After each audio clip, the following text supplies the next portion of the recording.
Let's test cheap versus expensive energy drinks. Starting with a density test to figure out which one has more sugar, we can see that expensive has much higher sugar content than cheap does.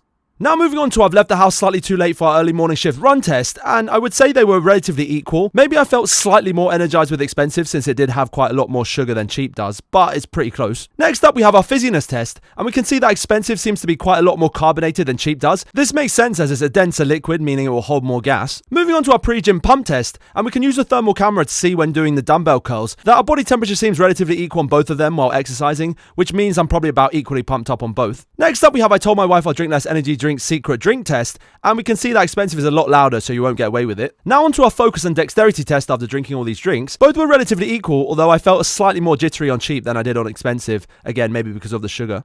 And finally moving on to our sleep test after 30 minutes of consuming, both being relatively equal, although I was lying in my bed I wasn't going to get any sleep at all. So overall expensive wins! Very cool!